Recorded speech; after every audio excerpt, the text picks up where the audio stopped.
What took you into midwifery in the first place? Well, I had gone into nursing, and I quite enjoyed nursing. But nursing, I was not autonomous. I did as I was told by obstetricians, by consultants, by doctors, by sisters, I did as I was told, and I was not autonomous.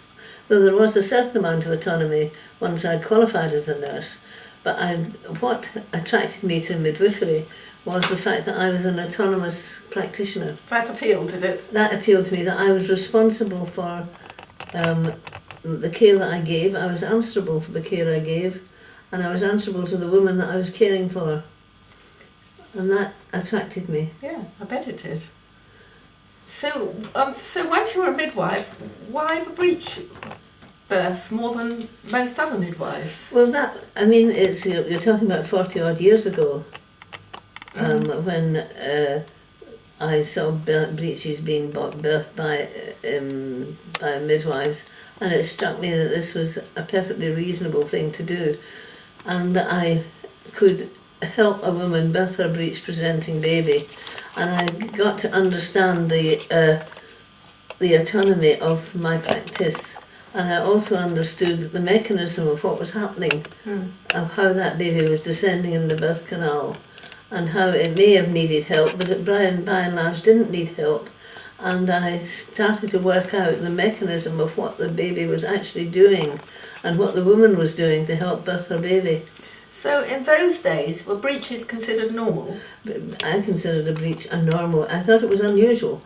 It's an unusual birth, but it's not a normal birth. Yeah. It's a normal but unusual birth. And it's a longitudinal lie. And I reckon that this baby will be born if the midwife assists the woman to birth her baby. So how have things changed since you started? In midwifery, you mean? Yes, in midwifery. I think a lot of the autonomy has gone. When I first started, I worked in the community, and the community midwives were employed by local authorities. You may not have realised this, but up until 1967, midwives were employed by local authorities to help women give birth to their babies at home. And it wasn't until after 1967, the passing of the one of the many acts that controlled our practice. But up until 1967, midwifery was controlled by the district midwives, who were employed by the local authority, and the women engaged their services, and we helped them. They booked us, we looked after them, we helped them birth their babies, we looked after them for 10 days, or depending where you worked, 10 days or 6 weeks, and said goodbye to them and kissed the baby goodbye at 12 days or 6 weeks. So that meant, now we effectively have a monopoly of the employers of midwives, whereas then you didn't. No. And the monopoly gets even worse if we don't have independent midwives. I'm afraid so. Yeah, monopolies are never a good thing, are they? No, it isn't. We were employed by the health authorities, the local authority, to help women birth their babies. Sometimes we were employed directly by the women, but that had faded away, because why should you pay a midwife for something which you got perfectly well on the National Health Service? Yeah. And we were pretty good, even though I say it myself. I bet you were. And then there was the Midwifery Act, which said that there was Peel reported, and Peel said that all babies should be born in hospital, that there should be provision made for all babies to be born in hospital. This was without any evidence to direct that this is a good thing. But Peel reported and said that provision should be made for all babies to be born in hospital. And we accepted this. Peel was the Queen's obstetrician. I remember, yes. And Peel said that all babies should be born in hospital. Right. And the midwife said, "Oh, that's wonderful, we don't need to get up at 3 o'clock in the morning." That's one way. It's marvellous. All we need to do is go out and do the postnatal care, do antenatal care, and it's wonderful. Yes. So, well, if you were advising a younger midwife today, what would your advice be to her? To read as much as she could about what had happened, to read up where we got to, how we got to where we are. Oh, can I see that? Oh, isn't that lovely? Can we see that? That's me as a nurse. That's Mary as a nurse, isn't it gorgeous? Thank you so much, Joe. Got the other little one, Joe. He's The other little one is the same, actually. No, Is it's it? not, dear. Isn't it? Oh. That's gorgeous. I bet all the young doctors fell for you. I didn't fall for them. Well, that's fairly relevant too. Okay, that's lovely. So, sorry, we got distracted from what advice you were giving to young midwives. I would suggest that she reads up what has happened and read up why it happened. And is that the Hannah trial which was responsible for that as well, or was it largely Peel? Hannah's much later than Peel. Peel said that all babies should be born, provision should be made for all babies to be born in hospital, and that was interpreted as all babies should be born in hospital. He said provision should be made for all babies to be born in hospital. And within a couple of weeks, all babies were being born in hospital, just as the breech Hannah said all breeches should be born by caesarean section, and within weeks all babies were being born by caesarean section. We had study after study that demonstrated that breech births were safe and that home birth was safe, but not within 2 weeks did we have the implementation of home birth. Yes, I know. I've read some of those studies.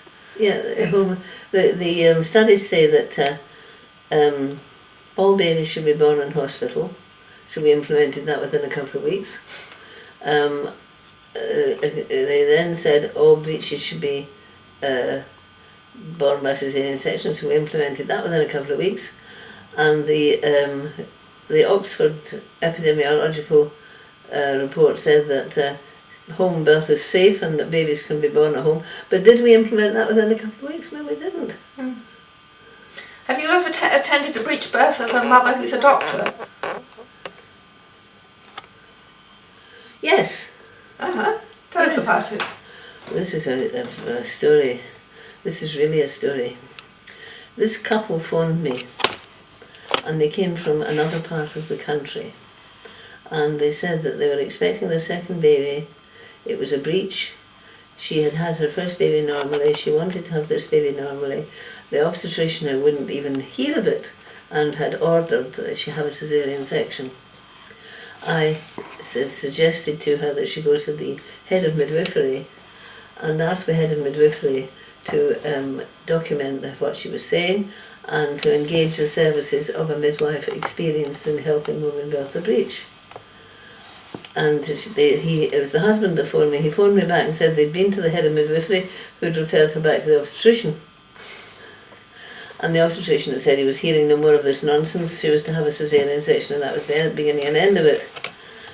And she said, could I possibly come and help her? And I couldn't. There was just no way. I had a student staying with me. I had babies due, and a baby's due.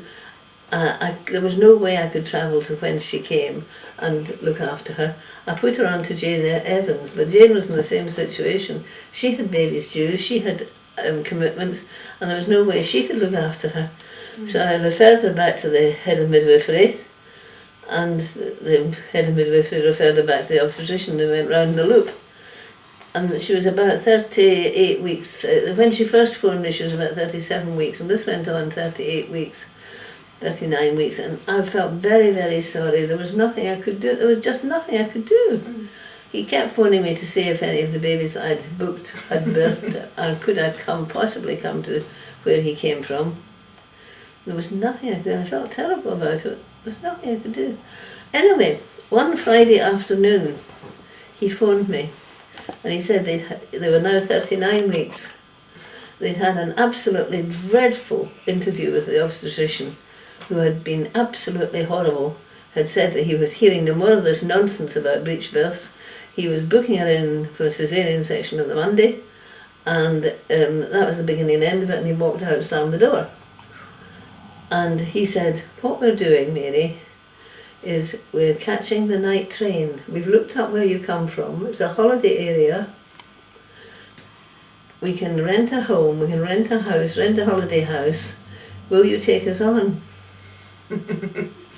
So I'd been thinking about it and thinking, there was a midwife, Andrea Prescott, who was looking for to do her first breech with me as second backup. And I phoned Andrea and said, was she on to take her on as primary midwife if I did backup, if this woman came down and hired a house in my area? And Andrea said, okay. I phoned my supervisor of midwives and told her about it. She said, Mary, why do you do this to me on a Friday afternoon? But okay, bring her down. Bring her in to see us on Monday and we can do the paperwork and get you a contract, and we'll see what we can do Monday afternoon. Bring her in on Monday. So the student had been with me for a week, and she was going back to when she came, and she was in the spare room, and she was half packed, but she was going back on the Sunday. So I phoned the man and said yes, we'd take him on, and she said, right, we're catching the night sleeper. So Saturday morning I said to the student, it'd be rather nice if we met them off the train and introduced ourselves. They were planning to stay at the Marriott Hotel over the weekend and go to estate agents over the weekend and book, find a place to rent. I thought this was mad, but never mind. Anyway, Saturday morning, the student and I are at Chichester Station, and in drives the train from London. And off the train comes a man, and he seemed to have a haversack in his back and a haversack in his front, a pushchair by his hand and a toddler by his other hand, and a suitcase somewhere around he was carrying. And he turned and helped a very, very pregnant woman off the train. This was obviously my client. So I went forward, good morning, I'm Mrs. Cronk. And she said, oh, hello.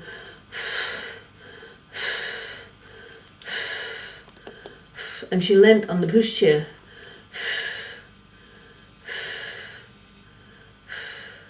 I said, are you contracting? She said, yes, since Euston. So what to do? There was the hospital, but that was 10 minutes away. And I hadn't a contract. She might not be in labour. Take her home. Oh, let's go to my house. So we came, piled the husband, the luggage, the child in the back of the car, piled her in the back of the car, and got the midwife, the student, to put a hand on her tummy and time her contractions. I phoned Andrea Prescott and said, get yourself down here, and we drove here. And we came into the sitting room, and I put a video on for the toddler, one of my grandchildren's, and we went into the spare room, which is where the student had been staying, and we chucked all her stuff out of the spare room. I'll show it to you. And Andrea arrived, introduced herself. I mean, Andrea didn't know, and neither did I. Introduced herself, started care and started notes and started caring for her, and the woman got on with her labour. And once we got the room semi-tidy, we brought her into the spare room, where her labour progressed very nicely, very, very nicely. The breech presented itself. It needed some help. I did need to manoeuvre the baby out. I showed it to you. I showed that one. I think you did, yes. I had to manoeuvre the baby out. I had to make a manoeuvre to manipulate the baby out. And the baby was born and bounced out, bright and smiling. And there we are. That's a fantastic story. He asked me if I'd helped a woman deliver a breech, and there she is. Have you kept in touch with them? Yes. And the thing is, both husband and wife are doctors. That's fantastic. So they really knew the score, those two, didn't they? They knew the score, and what's more, both the husband and wife are doctors, and I'd love to have been a fly in the wall at the interview the husband had with the chief executive. I would love to have been a fly in the wall. And the obstetrician has he's taken early retirement. Doesn't do to cross you, does it, Mary? Well, he took early retirement. The head of midwifery, to her very, very great credit, helped organise a study day for breech births. Oh, fantastic. Yeah, So so some they- good came out of it. Yes. Quite apart from the baby. But which is good. when we went up, some of the midwives, they were furious. They said, you didn't need to do that. She didn't need to travel the length of Britain to do that. We could have done it. And I said, yes, that's something they need to take up with them. What about when you really do need for help of an obstetrician with a breech baby? Can you talk a little bit about that? You know, if you need a cesarean or I something. showed you that one where we did need help. Yes. And the obstetrician said, right, I can deliver breech births. Let's put the centre up and let's get her going. And I said, I do suggest that you reconsider what you've just said before I phone the obstetrician. I reckon that this is a baby that needs help to be born by caesarean section. And it doesn't need pulled out by caesarean section. It needs help by the caesarean section. And I invite you to reconsider before I phone the obstetrician. So what happened in the end? He reconsidered, made a very nice breech birth. A The caesarean cesarean? section, yes. Yes, absolutely. Yeah. And we had one baby that was born well, which if it had not been a cesarean might not have been, which is wonderful. It was an occipital posterior. It was a sacral posterior. The The sacral posterior, and it was not descending. There was no descent. And that's the I had thing. all the symptoms, and I had all the signs, but no symptoms. You know, I had all the signs of progress, but no signs of any progress. With the woman who had all the symptoms, she had expulsive contractions, but no signs. So where you have symptoms and no signs, you need help. Absolutely, yes. And So where do you see all this going in the future? I think that we are looking at helping women birth their breech-presenting babies, neither by pulling them out or pushing them out, by assisting women to birth them. My slight feeling is that maybe the tide has turned a little bit. And And rather than, it's not turned much, but it's just an indication. I think they should that be it in might- hospital. Yes, but they can't be unless they have a cesarean. No, I think they should be birthed in hospital. I think where help is available for if necessary, because I think that more breech-presenting babies need help than head-presenting babies.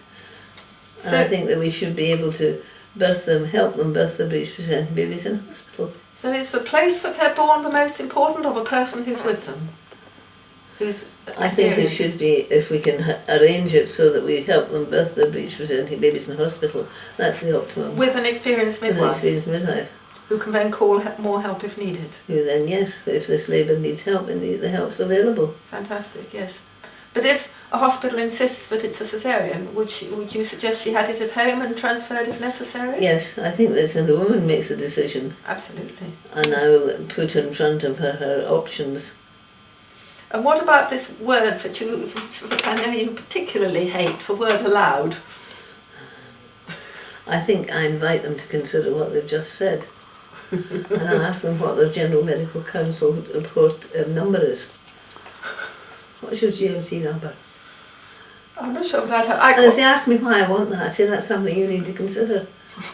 I think, Mary, they would quake when you did that to them. Well, I've asked, and it's like if Midwife Sinister, I asked Midwife Sinister what her LMC number is, and she asked me what the hell I want that for, and I said that's something you need to consider. But you've trained lots of midwives to assist women who are giving birth to a breech baby, Yes. haven't you? Yes, I have.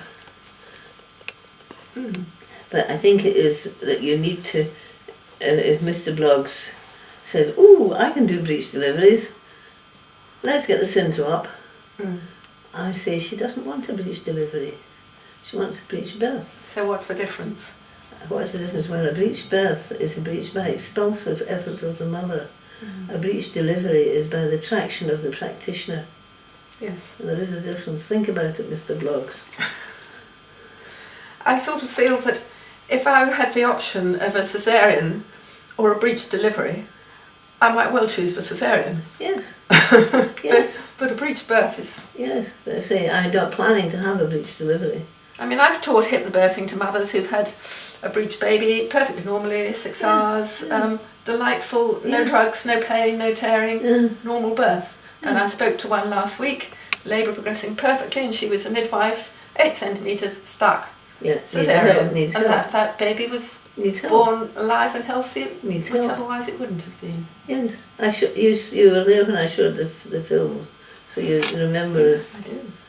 Um, Lovely. Okay. Well, thank you very, very much, Mary. We're extremely grateful, and we had a lovely lunch. And thank you for coming out with us. A lovely lunch. Thanks for watching the video. It's been great talking to you, and we've got plenty more which you'll be interested in. So, in order to see it all, just click here to subscribe.